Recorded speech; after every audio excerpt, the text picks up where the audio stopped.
Okay. Well, thank you for coming. Thank you for listening. And I'm going to provide you a presentation on the close commercial connections between San Francisco and Hawaii, late 19th century to early 20th century. So, in terms of what I'm going to speak to, A Tale of Two Cities, if you remember from Charles Dickens, his book, A Tale of Two Cities, without the guillotine, though. The two cities being San Francisco, and here we are in the late 1900s, and Honolulu, Honolulu Harbor.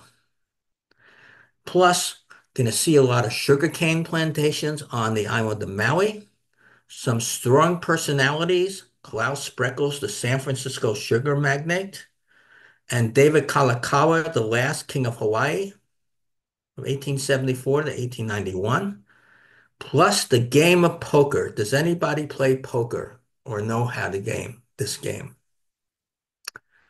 So it's very important to the relationship between Klaus Spreckles and the king. Plus, I'll show you some lots of really nice photos of ships and some beautiful Hawaiian covers. And I've utilized some covers and stamps from my collection and also from the inventory of vote stamps that specializes in Hawaii. And they've allowed me to use their presentation. This was originally a historical presentation that I gave to the San Francisco Historical Society. Then I provided this at Westpex to the Hawaiian Philatelic Society, then Sequoia Stamp Club. And once I added the philatelic material, it brought this presentation alive. What was previously a lot of black and white photos now has all this color. And the stamps and covers help illustrate this history I'm going to talk to. As to the scope, I'm going to talk about some background prior to going into the connections between San Francisco and Hawaii in the late 19th century. Some background prior to discussing these links. So first, here you see an 1894 Kingdom of Hawaii stamp, postal card.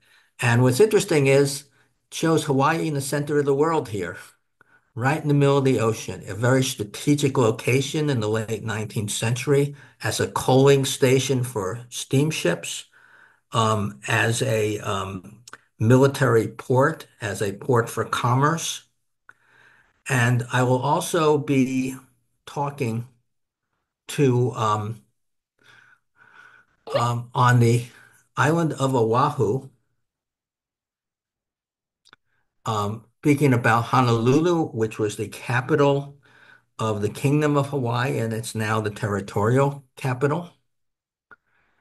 I'll also be speaking about the island of Maui, which the sugarcane plantations were on, and Kahului, which is a center where the present where the sugarcane was located is now a major airport.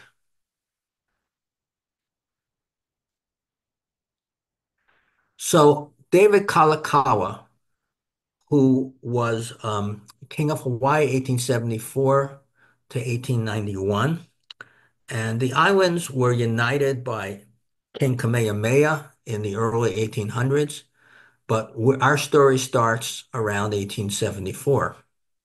So David Kalakaua was devoted to the welfare and culture of Native Hawaiians, interested in modernizing his kingdom, and was always interested in new inventions. He was also known as the many monarch. He enjoyed entertaining guests. He sang, he played the ukulele. He was very gifted musically and wrote music. He also built the Iolani Palace, which was the royal palace, which if you go to downtown Honolulu today, you can see. And a large statue of King Kamehameha, who united the islands, as I mentioned, in front of the State House. He was also a postmaster general for a 2-year period. He was also an extravagant spender, which put him into the clutches of Klaus Spreckels, as I'll mention. And here we see two stamps, 1879, number 30, Scott number 18, number 35. And here's another Hawaiian stamp from the colonial period. I'm sorry, from the kingdom period from 1883 of, David Kalakaua. Here we see this Iolani Palace, the Royal Palace, in the early 1800s. And by the way, it had electricity before the U.S. White House did, and had a telephone system put in between the rooms about 2 or 3 years after Alexander Graham Bell invented the telephone. Here we see a Hawaiian postal card from 1894, UX Scott number UX8, showing the Iolani Palace. So the trigger for the special relationship with San Francisco was from the Reciprocity Treaty between the U.S. and the Kingdom of Hawaii from 1874, 1875. So it basically lifted the tariffs on Hawaiian exports to the U.S. on 15 products, but the most important one was sugar, and it brought prosperity to Hawaii in terms of the plantations and the processing of sugar and all the money generated by sugar. And here we see um, David Kalakaua, King Kalakaua in the middle here, and he was instrumental in lobbying for this treaty. And this is the Reciprocity Commission from the Kingdom of Hawaii in this photo. He visited, David Kalakaua visited San Francisco several times, and here we see him on the USS Charleston coming to San Francisco in 1890. Here is David Kalakaua with captain and crew. Fortunately, this was his last time in San Francisco because he died at the Palace Hotel January 20th, 1891. And this was reported to be the most luxurious hotel in the world that unfortunately burnt down in the fire and earthquake of 1906. Um, David Kalakaua and his wife didn't have children. The monarchy passed to Queen Liliuokalani, who was David Kalakaua's sister. And here we see a stamp from 1891, Scott number 52. And this is a very notable stamp because it's the first time on any postage stamp that there's a butterfly being shown. And this is a diamond butterfly brooch that she was wearing in her hair. Here is also an 1882 postal card showing Queen Liliuokalani. So Liliuokalani believed in the absolute power of the monarch and taking back some of the power that was conceded under pressure from the businessmen in Hawaii, who were mostly sons, grandsons of the missionaries that came. In fact, there's a saying that the missionaries came to Hawaii to do good, and their descendants did well.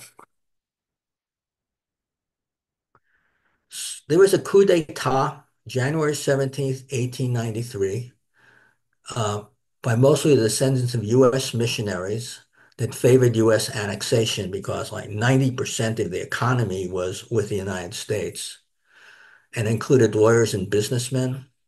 Also, foreign businessmen also supported the coup d'etat from an economic perspective because the finances of the Kingdom of Hawaii were very, very bad. The king spent a lot of money. Precipitating event for this coup d'etat was the Queen wanting to promulgate a new constitution that strengthened the power of the monarch. So there was a committee of safety, of which Henry Cooper and Lauren Thurston were prominent on. And just a small group of people went to the palace, Ilani Palace, and took over. And then they called John L. Stevens, who was the U.S. diplomat in Honolulu, who was also favored annexation. He then called the captain of the USS Boston, which happened to be in Honolulu Harbor, which then landed the U.S. Marines under the auspices of based on the wish to keep safety, but really it kept the coup d'etat in place.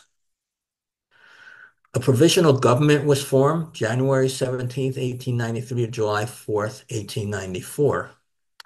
And what the provisional government did was it took the Hawaiian portrait stamps from the kingdom and overprinted Provisional Government 1893, oftentimes right across the face of the monarch. Um, the provisional government applied for annexation to the United States and was turned down at least twice. Um, and then the Republic of Hawaii was declared when the annexation was turned down. July 4th, 1894 to 1898. And then they issued these stamps. And here we see a proof of the president of the Republic of Hawaii, Samuel Dole. And it's the man with the very impressive beard. And you can see he was also here in the provisional government. This is one of my favorite covers. This is from the Department of Foreign Service of the Hawaiian Republic.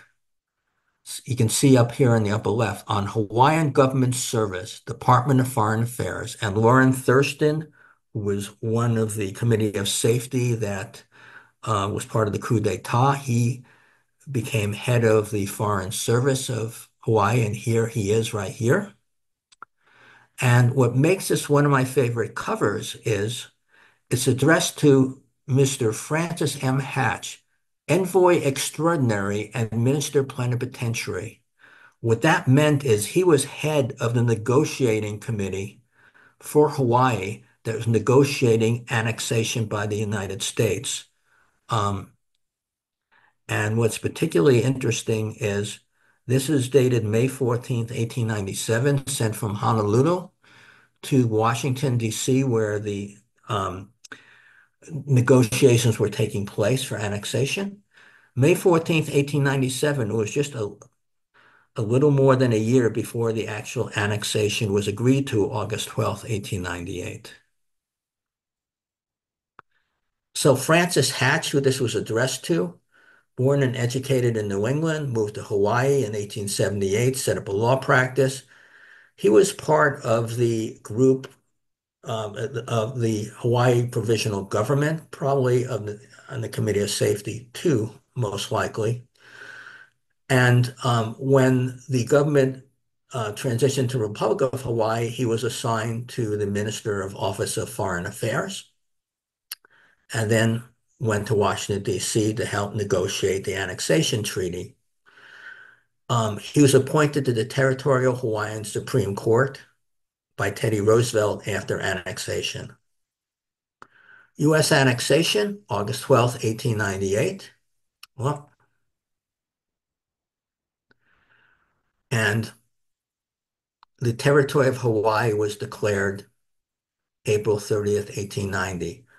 Culmination of long negotiations, applauded by the Howley, which were the white lawyers and businessmen who were, a lot of them, sons of the missionaries.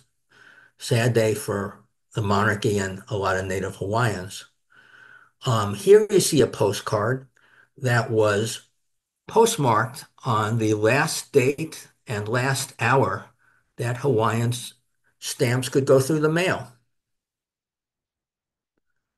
June 13th, 1900. So what precipitated annexation going through was the Spanish-American War, April through August 1898. And U.S. troops were sent to the Philippines by way of Hawaii as a stopover point. And Hawaii demonstrated its importance as a port, as a staging area for troops. And here we see on a photo of the Presidio of San Francisco, established by the Spanish, whoops, in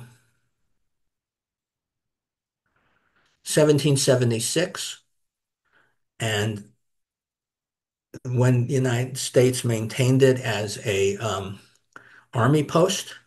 And here we see tent camps in the main post area during the Spanish-American War. And the first troops from San Francisco were sent to the Philippine Islands via San Francisco to Honolulu, May 25th, 1898.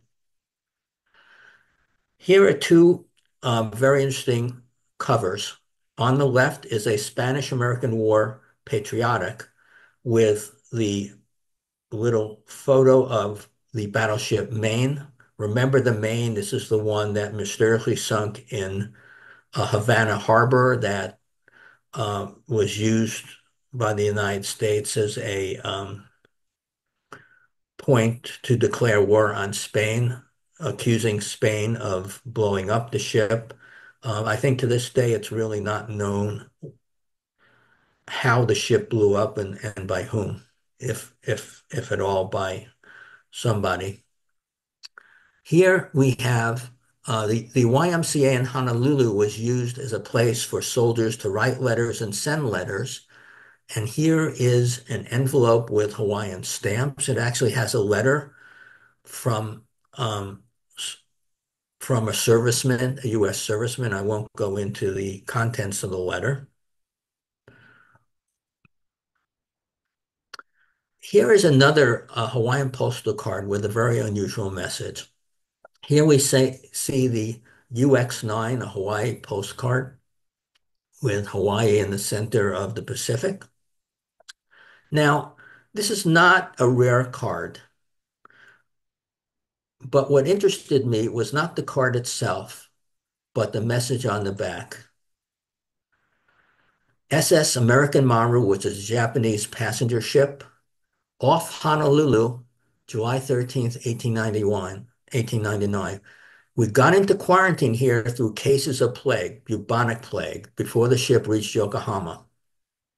So this SS American Maru would ply the North Atlantic from Hong Kong, China, Yokohama, Honolulu, and San Francisco, carrying mail and passengers. So this ship was stuck in quarantine in Honolulu Harbor, and person writing it says, unfortunately, we couldn't go ashore.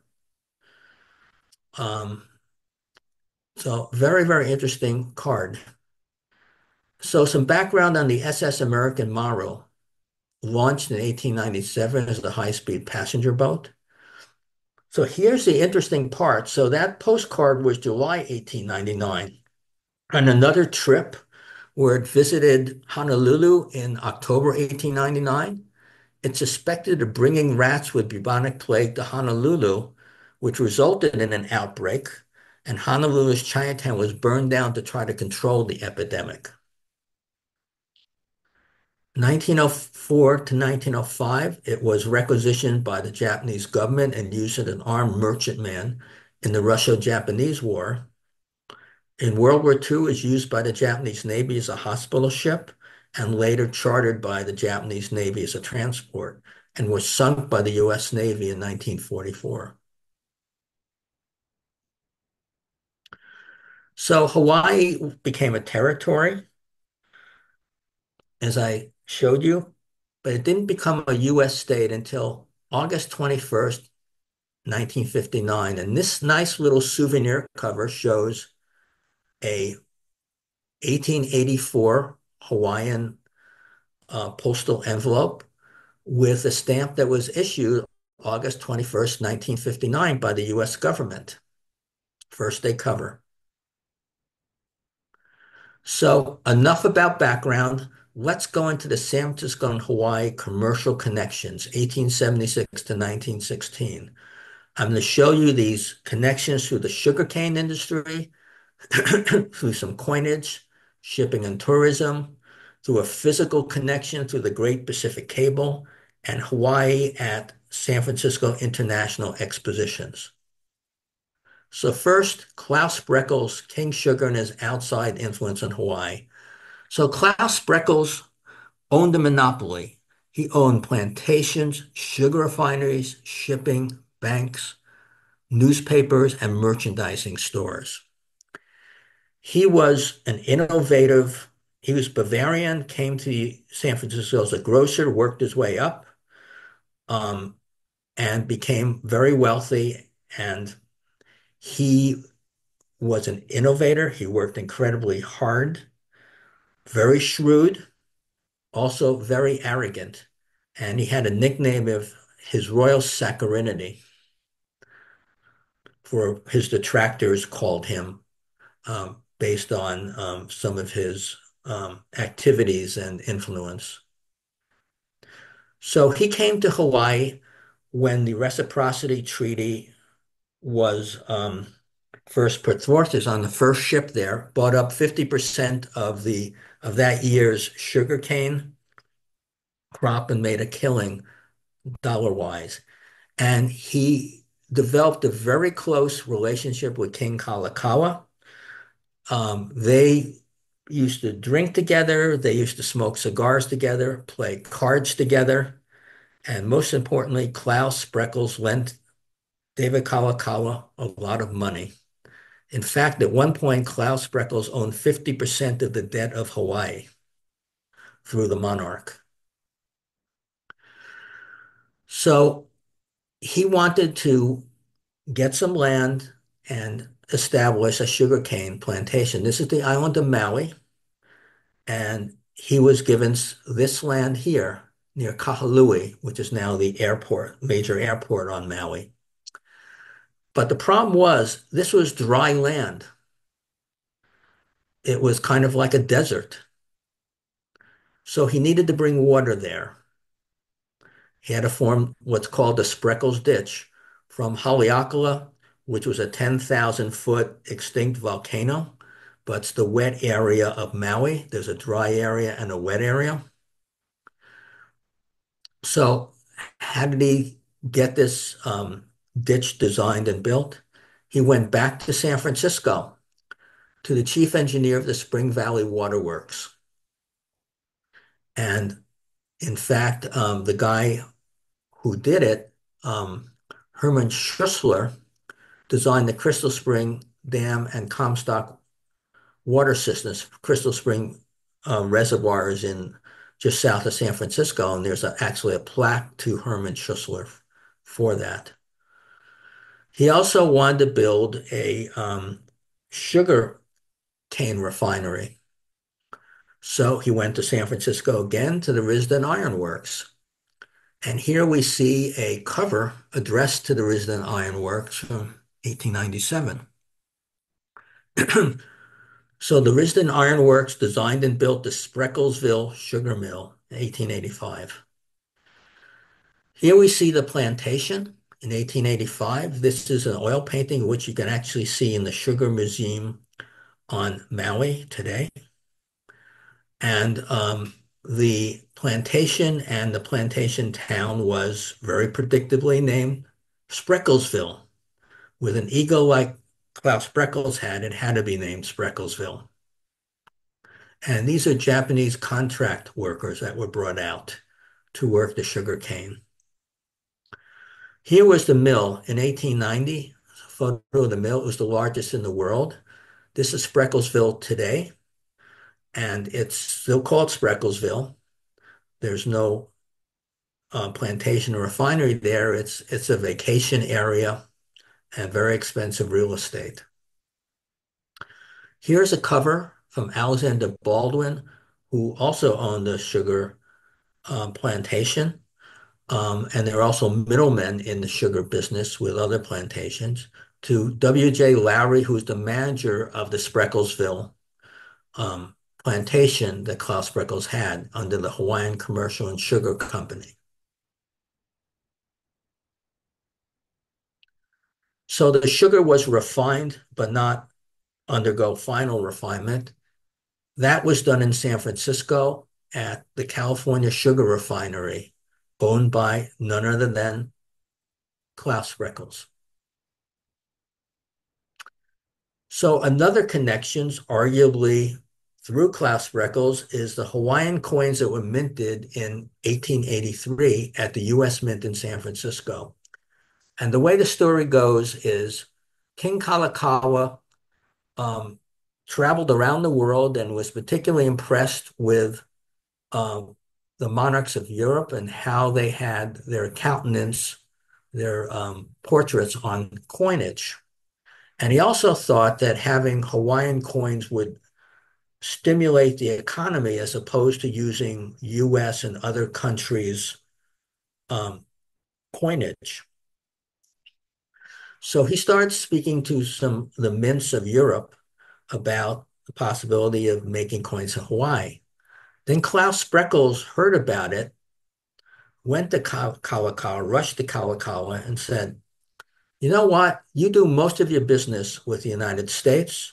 You should be on the US silver standard. And hey, I'll arrange it for you with the US Mint to mint coins. So Klaus Spreckels did two things. First, as he often did with David Kalakaua,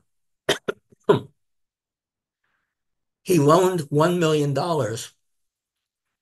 to the government of Kingdom of Hawaii at a 6% interest rate. So that's 31 million today. And then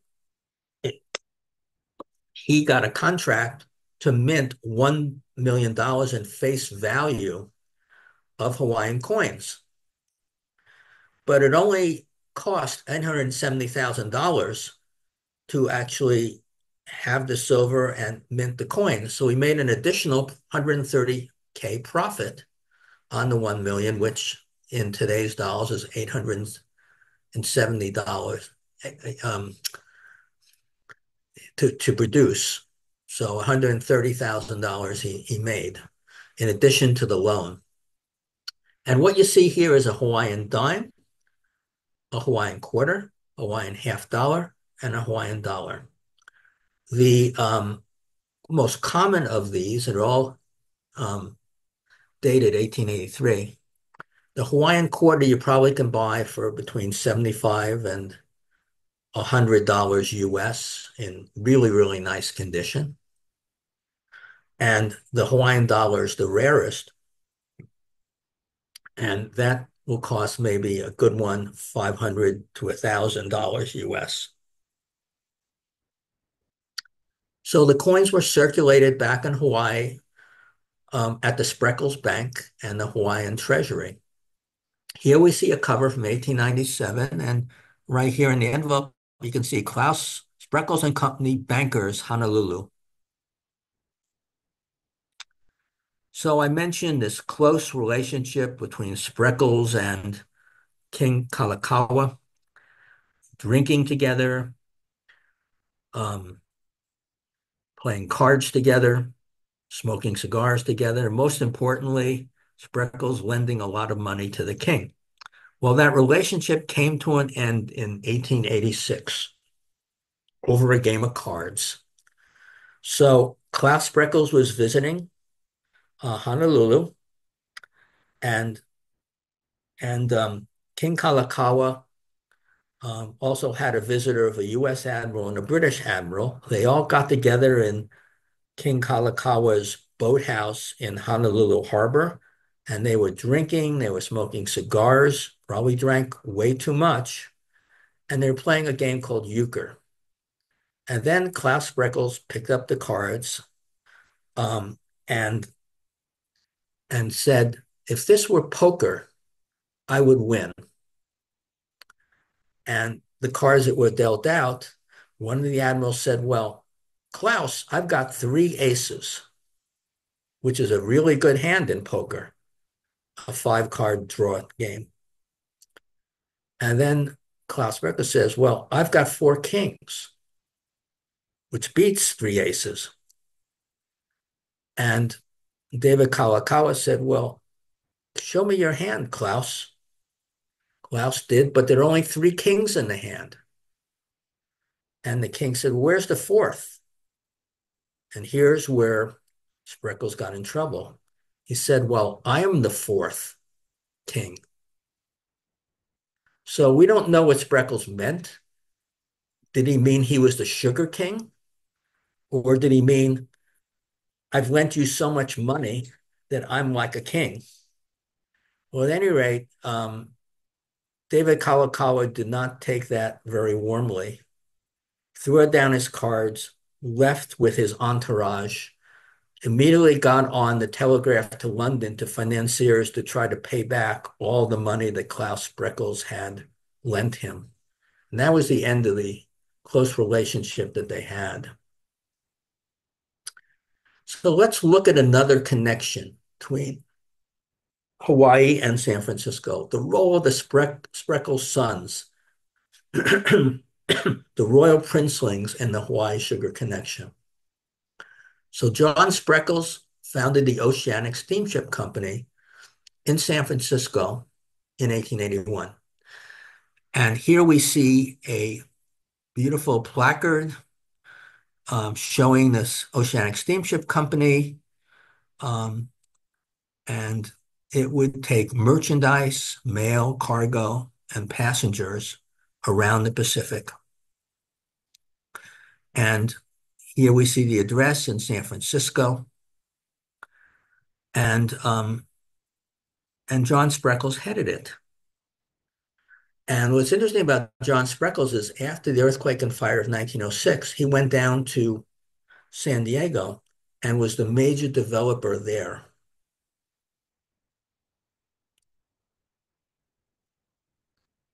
Here we see one of the ships, the Alameda. It's one of the steamships owned by the Oceanic Steamship Company. And this is another one of my favorite covers. So fortuitous to find.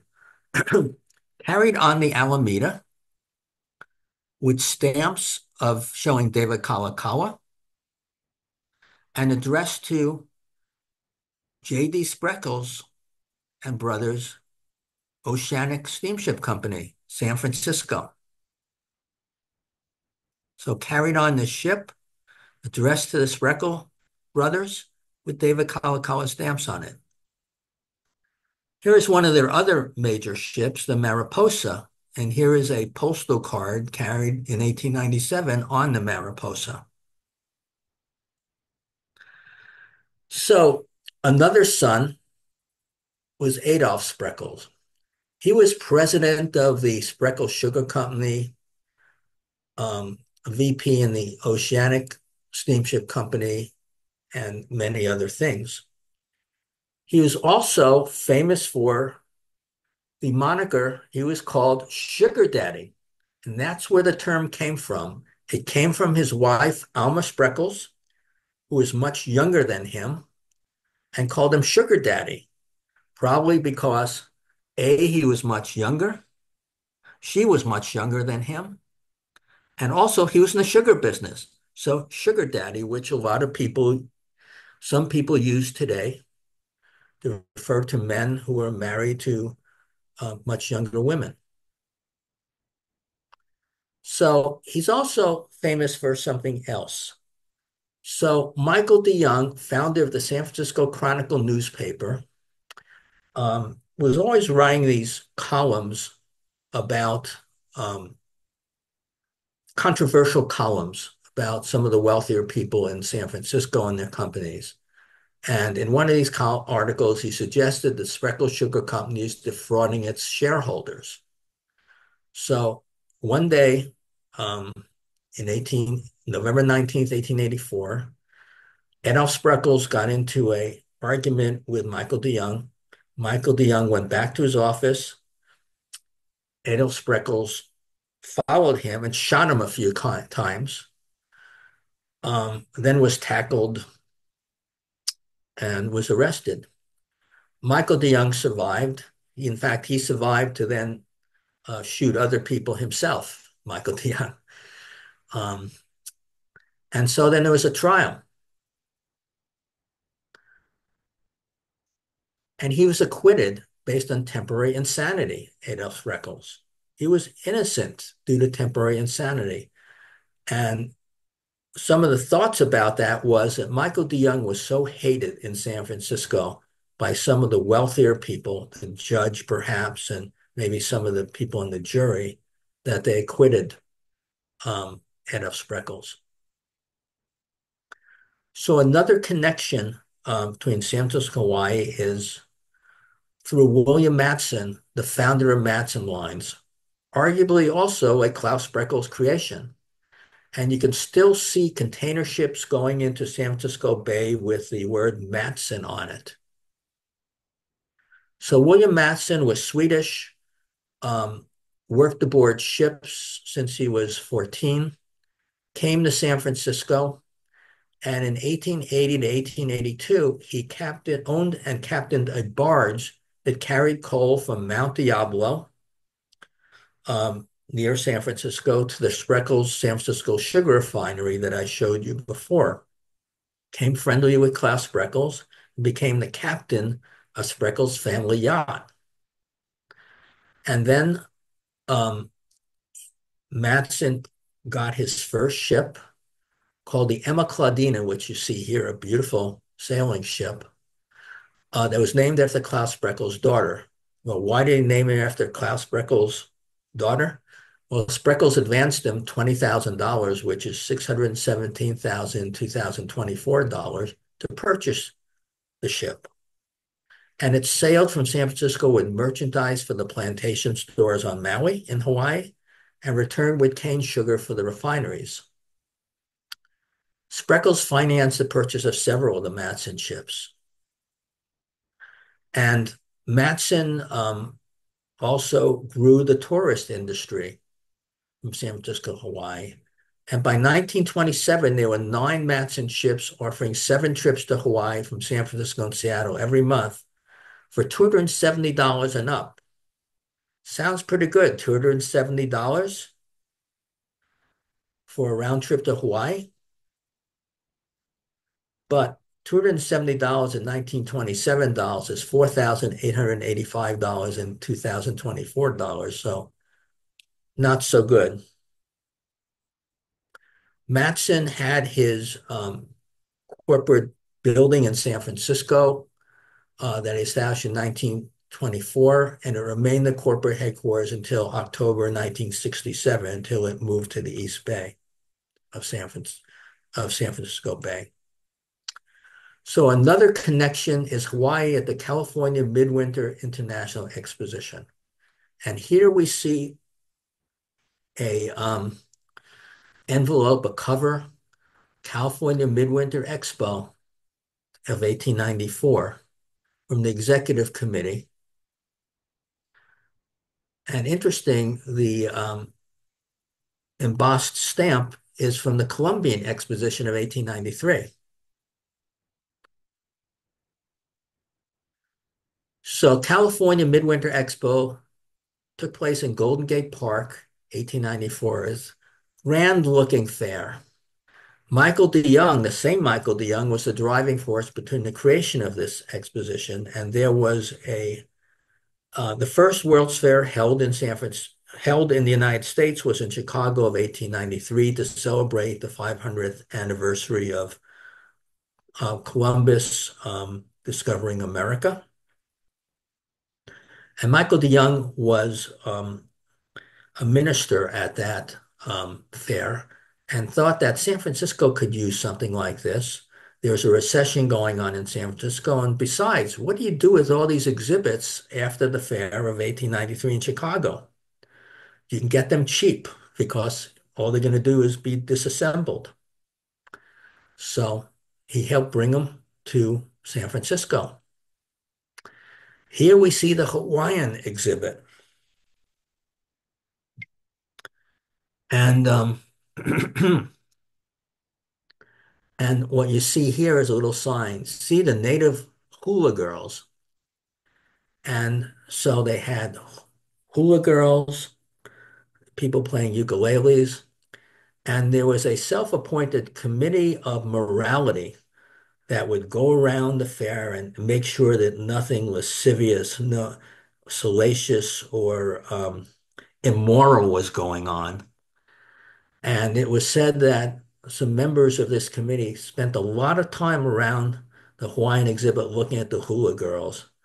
Probably not so much to see if they're doing something they shouldn't be doing, but they just really enjoyed watching them. Another feature of the Hawaiian exhibit was the cyclorama, which was a attempt at showing a volcanic eruption from the big island of Hawaii, the volcano Kilauea, through fire and lights. And this was commissioned by Lauren Thurston, who I showed you earlier, who was part of the group that overthrew the monarchy in 1893, um, and was the head of the Foreign Affairs Committee of the Republic of Hawaii. Well, anyway, he was a real volcano enthusiast. He used to even give tours of the Kilauea volcano to tourists. And then on the extinct volcano on Maui called Haleakala, he was trying to understand when the last eruption was by trying to get oral testimony. And it was in the late 1700s, I believe, when it last erupted. And he bought a hotel called Volcano House located on the rim of the active Kilauea volcano, which you can go to today and stay at. In fact, I stayed at it once back in 1980s. And here we see an official stamp proof showing Lauren Thurston. Here we see the Kilauea volcano. It's postcards from the early 1900s. Here we show Volcano House in the early 1900s. Here is an advertisement in the San Francisco Call newspaper, which was bought by Kraus Spreckels in his eternal, it appeared to be long-term competition with um, Michael DeYoung, an advertisement for Volcano House. And here we have a cover from 1912 for Volcano House. And here we see a more modern looking Volcano House for 1912. Now, there's actually a physical connection between San Francisco and Hawaii, and that's the Great Pacific Cable that links San Francisco and Hawaii in 1902. It's a telegraph cable.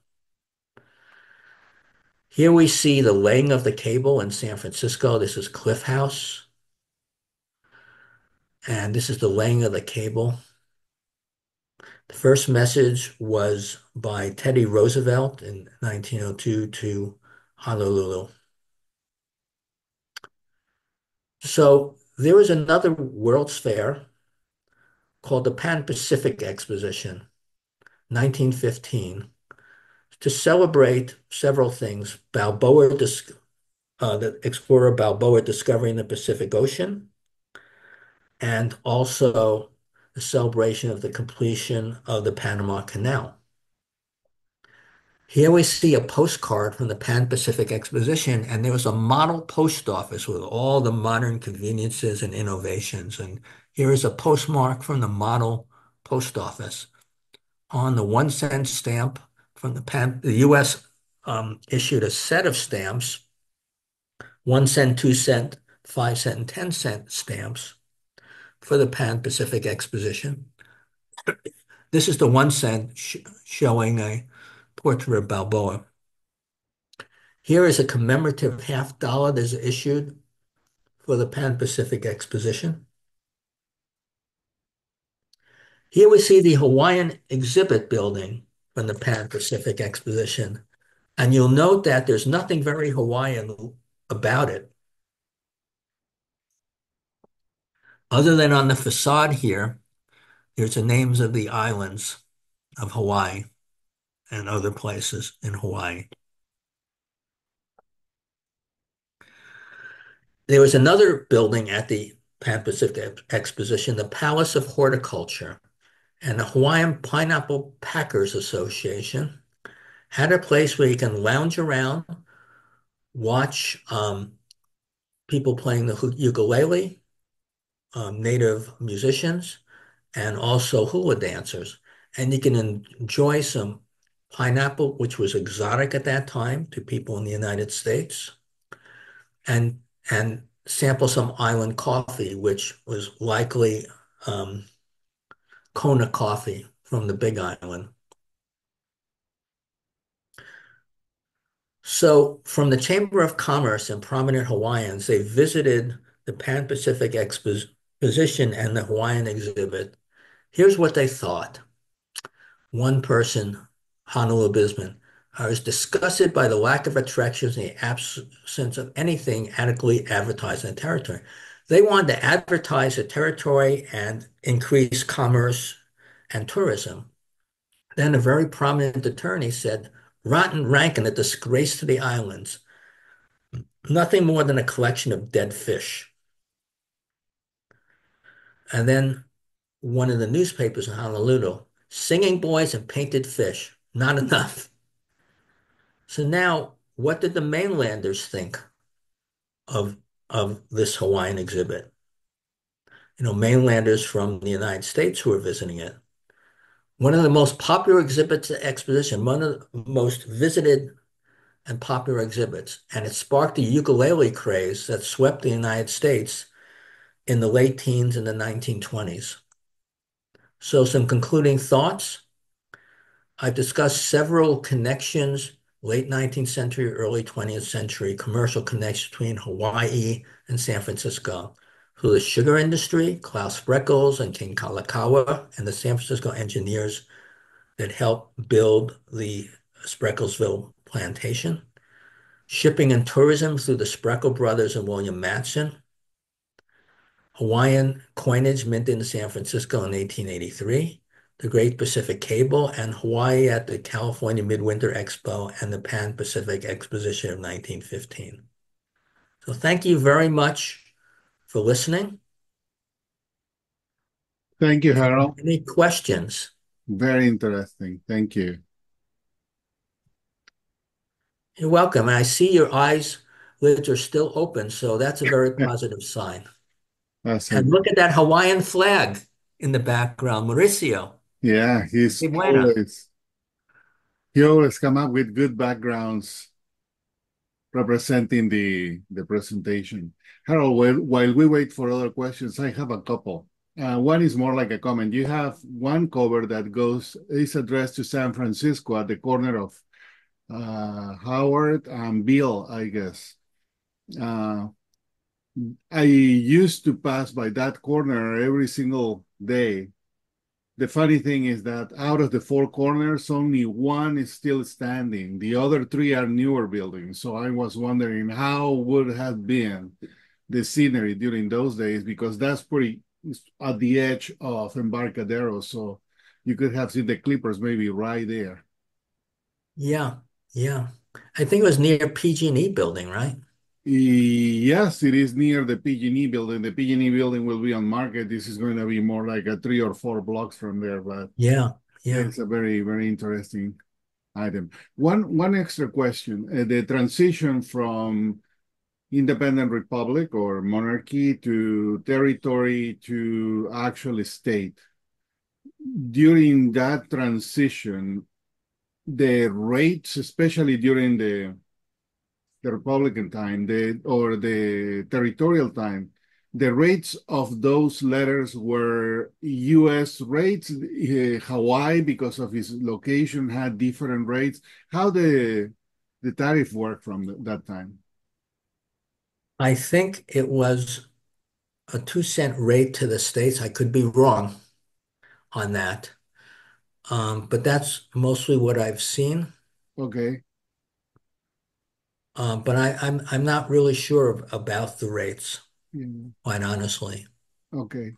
No, thank you for that, because I would have thought that maybe they have some special type of rate just to motivate communication, but it is a very long distance, and during that time and today, it's still a very long distance. Yeah, I think there may have been special rates for soldiers. Yeah. Oh, that's true. Exactly. Well, it That's was interesting learning about the sugar daddy. I a always wonder where that came from. I kind of mean, oh, sugar sweet, but now literally it's sugar daddy. Yeah. So that was cool. it has historical groundings, you know. It's Yeah. one of those things. Mauricio. Yeah. Yeah. Also, John Spreckles was a major developer of San Diego, and there's a very famous hotel um, in San Diego. I'm trying to remember the name of it. Um, and It's not the well, Coronado, right? it's the Carnot. He was the major financer of it. Oh, that's a landmark there. Yeah. Go ahead, Mauricio. First of all, Harold, thank you very much for the presentation. Very interesting. Okay. My question regarding the stamps of Queen Kalani, by any chance were those made by the American banknote company? I only ask I think because, so. yeah, because Yes. the Yes. border are very similar. Some stamps around the same period that were made for Honduras, and the borders are almost identical. Oh, So, really? Hmm. yeah. Yeah. I actually have American Banknote Company on some of the selvage. Ah, okay, perfect. Thanks. Thank you. Any other question or comment for Harold out there? Just another, just a comment. That nice postal stationery card that you showed that was used on the last day at the last hour. Yes. Uh, Yeah. at what time did the post office normally close? Because I can you put it again? Because what time was it? It It was said like 11 p.m. I don't know yeah, when it, I mean, I don't know yeah. what the office hours were, but it So was who 11 was p.m. working at that time? What? It was 11 p.m. Probably someone went into the post office. Maybe it wasn't even open Yeah, and just stamped a couple of these and then selling them because it wasn't addressed to anybody. yeah. It was That a seems to total be favor cancel. 11 p.m. So which post office is open at that time? Honolulu, yeah. That Or was processing in the back office, you never know. could be, Well, yeah. Yeah. Well, And that's an someone trying to make interesting some extra case. money, maybe. Mhm. yeah, some philatelic creation for the future, but it's still an evidence of some important moment, right? After that, have you seen any letters or cards with a postage due? Because someone tried to Hmm. mail one with the old postage instead of the I US. haven't actually, but any postcard or letter with a Hawaiian, well, any postcard, picture postcard with a Hawaiian stamp on it is worth several $100s. Yeah. So maybe that's why I didn't see too many. Yeah. I only have just a few because they're so expensive. Mhm. But um, but it is interesting. The American banknote companies seem to reuse a lot of design elements Mhm. um, to a lot of countries. Yeah. Yeah. What Yeah. is I'm it? There was a Colombian, surprised. the 2 cent Colombian US stamp. There's almost an identical one, I think. What is it, from Venezuela? Hmm. Almost an identical design. Yeah, there's one of them that is really, I'm thinking though. I think that's yeah, the maps issue or no. Yeah, one of those, I guess. I'm not very familiar with Venezuela, but No, no, there's one that I know the one you're talking about. it's just the frame or the vignette as well. Just the frame, right? Oh, the picture. Yeah, Oh, the the picture, the design, whole I think But is thing. the one with but that's the, not surprising because I think it was a painting. Oh, okay. Really.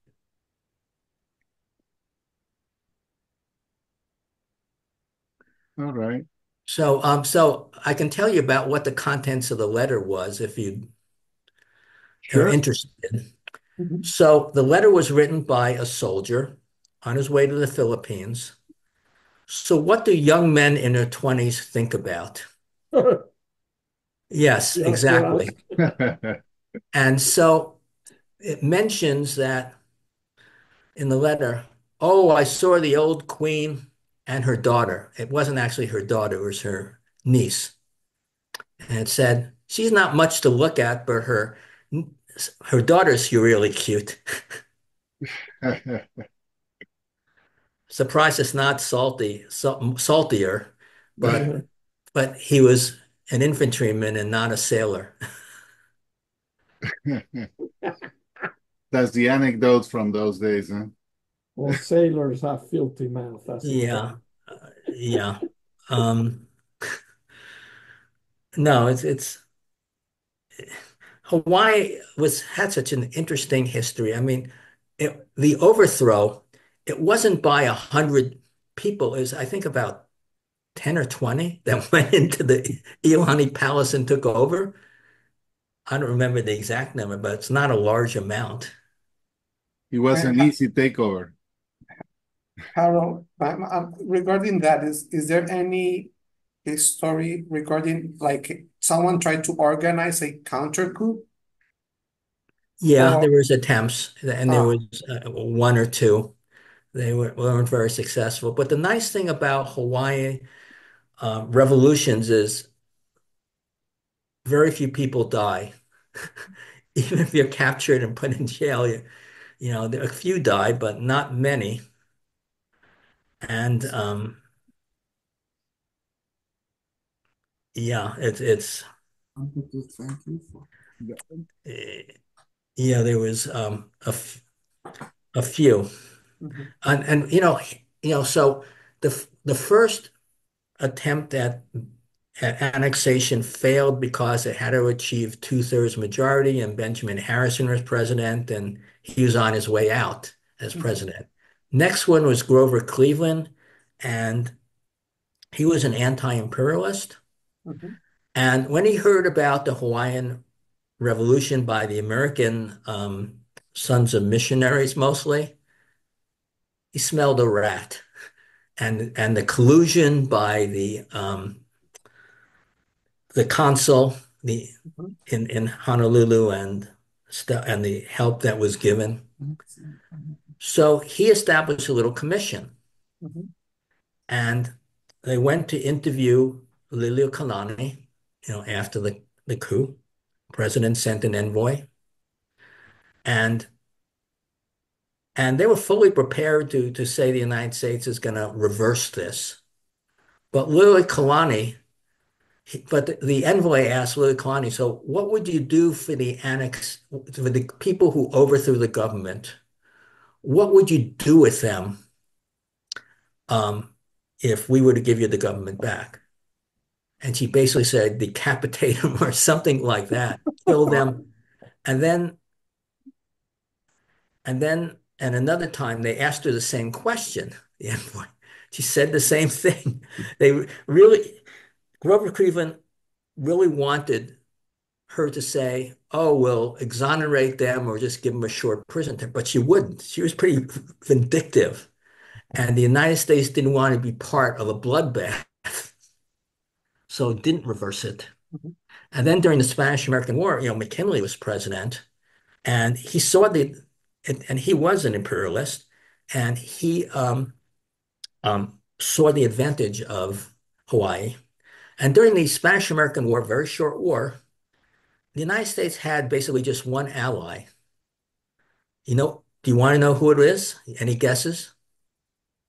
No idea. Republic of Hawaii. Oh, that was an easy answer. All Yeah. So right. Well, so The many question is, anecdotes with how many missionary stamps do you have? that. that's easy. It's a big circle. I have I think I have three of the numerals in very nice shape, unused, not used, with certs. mhm, Um, but most of the strength of my collection is in covers. Like I have one of the 50-cent portrait stamps on cover. mhm, Um, what's really sought after are those overprints. because there's so many varieties. There's the inverted overprints, which are very sought after. Hmm. This one that is The done by double hand, right? overprints. Pardon? Like a five written by hand, like on pen cancel. It's one variety of one of them of the early ones, right? I don't know. But the overprints, the double overprints, the inverted, the ones that are sideways, some people specialize just in that. And I believe Diego wants to make a question. I saw him with the hand. No, I have to go. And before leaving the chat, I have to, Harold, say thank you for the presentation. And it's a little known topic, and it's good to start looking it as a reference, uh, this presentation. So thank you. Thank you. Thank you. In fact, I would love to attend some of the other presentations that you guys give. Sure. Okay. Have a good night and bye bye to everyone. Okay, Good buenas night. noches. Muchísimas gracias por todos. Okay. Ah, Thank you. Well, That's the one I Thank was you. talking about. hold it ah, there, Rafael. Wait, hold. Yeah, he There. got it. don't have that. Yeah, no, that's always found that very interesting. That it looks like almost as a written by hand. Mhm. It's like pen cancel, but it's just really it's a manuscript short charge. That's from Yeah, 1857. It's I think only my 10 grand earliest cover used. is from the 1870s, mid 1870s. So it's not handwritten, it's an actual overprint.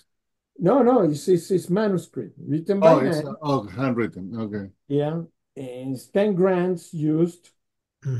and 7 grand new. Now, I have to say this. Anyone interested in Hawaiian philately, please join the Hawaiian Philatelic Society. And they have auctions. Used to be monthly, but it's now quarterly. Hmm. Mhm. And Curiosity, where are they they have a based big, at? yeah, and they always come to Westpex and Yes. they have a meet and greet, including with including with food, with snacks, That's important. chocolate covered macadamia Mhm. nuts to keep people awake. Ooh, Mhm.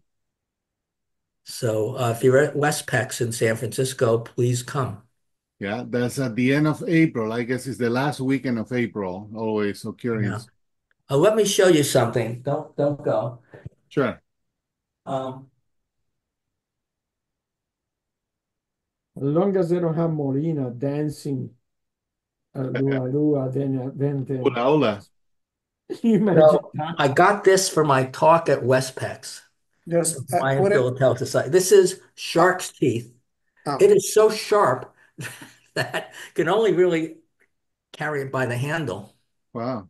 Very interesting. That's an actual weapon right there. Yeah. Do you bring it with your carry-on on the plane? Probably not. I bring it to unfriendly audiences. Mhm. That's very motivational. Mhm. All right. Well, thank you very much. Thank you I'm very going to much. go Thank you. also.